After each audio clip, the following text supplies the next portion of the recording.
everyone! Welcome back to my YouTube channel. It's me again, Elenita. Dahil wala tayong magawa for today vlogs, meron akong tinapay, and then meron akong 3 egg, and then meron akong extra na condense.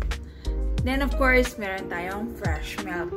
Of course, naiisip nyo yung gagawin ko for today vlog. Gagawa tayo ng pudding for today vlog. Let's do it! Okay, ikakat na natin yung bread. Then, dadaan pa siya sa food processor. Ang gamit pala nating food processor is Black & Decker. Okay, ikakat-kat lang natin siya.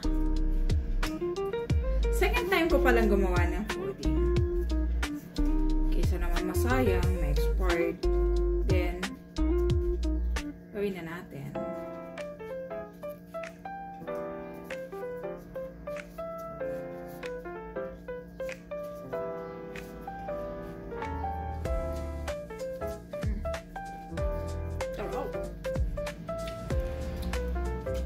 Leftover lang naman yung bread natin.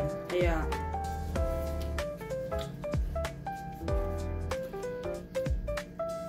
second time ko ang gumawa nito kasi yung first time nagustuhan namin. Kaya, it's para siyang leche flan pero hindi siya leche flan. Taste lang natin siya.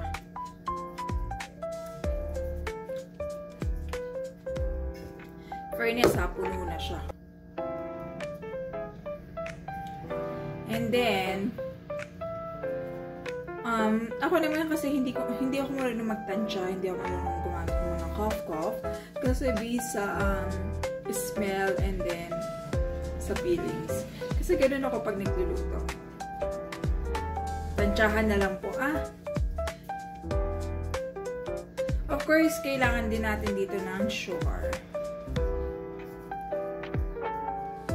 Akalain nyo ganito.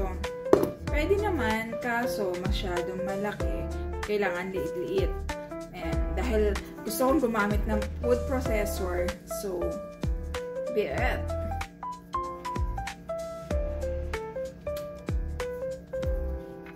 Yung nagkakat ka ng tinapay, tapos, kinakain-kain mo na rin siya. So, ready na natin ang Black & Decker. So, sinet up ko muna yung food processor. Okay. Malinis yung kamay ko po, baka sabihin nyo. Naghina po ako ng kamay, don't you worry. No need to worry.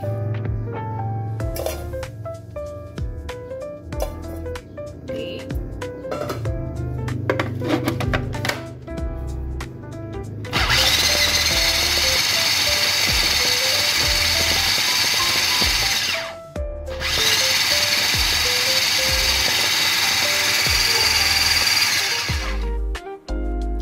First batch, okay na okay yung aura niya. Hanggang sa i-blend natin ng i-blend hanggang sa maubos na yung bread. And then, i-mix na lang natin. Sakto yung texture sa gusto ko.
talaga yung pinang-pino siya.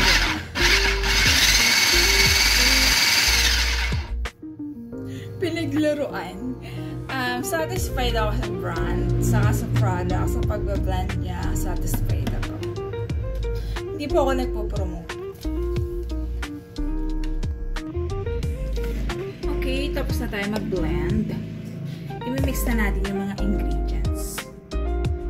Ulitin ko, hindi ako marunong karkola lang po to.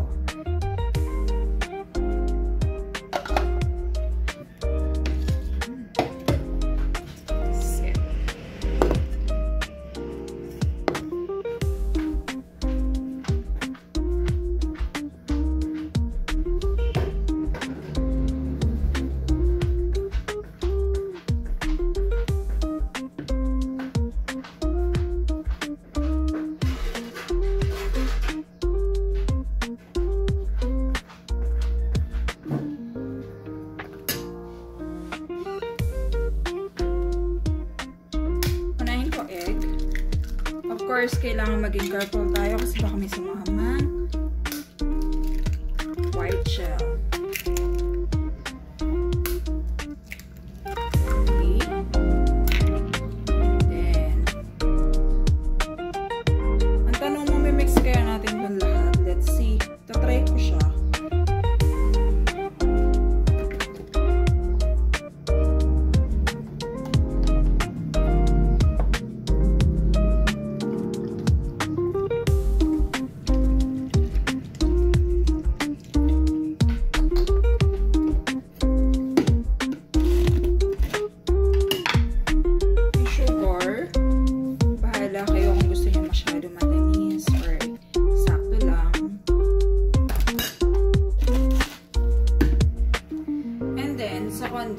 Ito lang naman yung natira. Puro tira lang ito. Sasarapin mo na natin. Totally, hindi ko siya expected. Kaya nga, nag-try ulit akong gawin.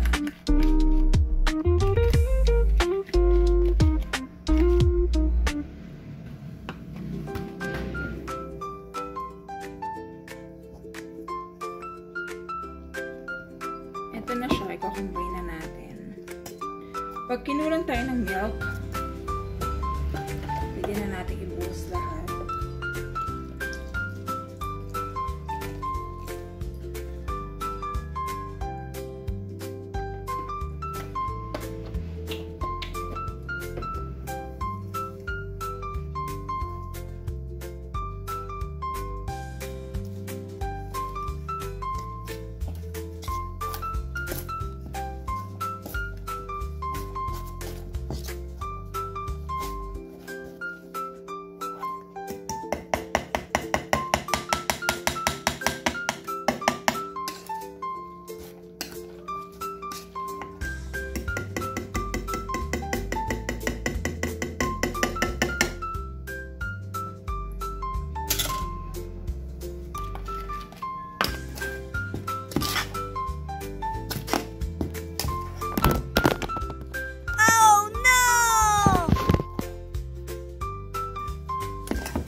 And then, mag-i-intay na lang tayo ng mga 10 minutes. Okay na siguro. Then, pwede na natin siyang i-cook within 30 minutes sa mahinang apoy.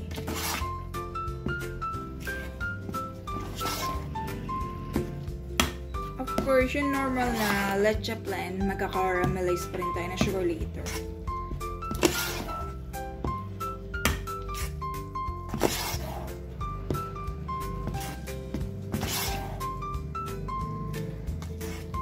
Para ma-absorb na lang mga 10 minutes.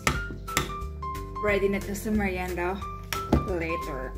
Excited na ako, ha?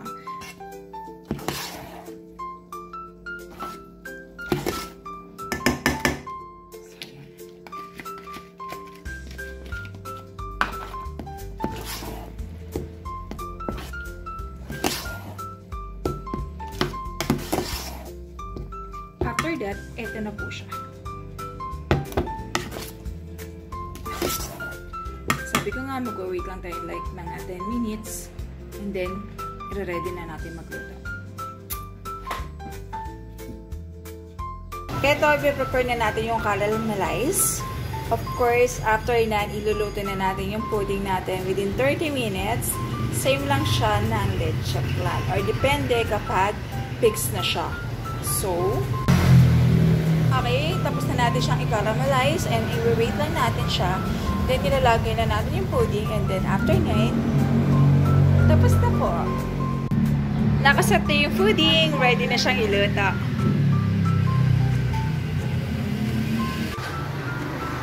Waiting for 30 minutes or it depends on the texture. Okay, tapos na natin yung 30 minutes. I-check na natin kung okay na siya. And then, meron akong toothpick. It means, pag hindi na siya sumasama, okay na siya.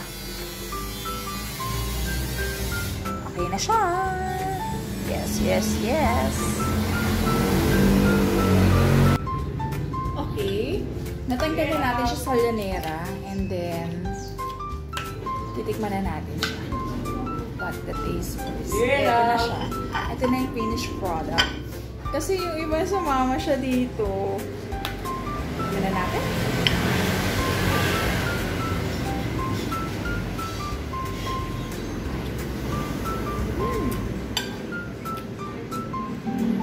So yummy.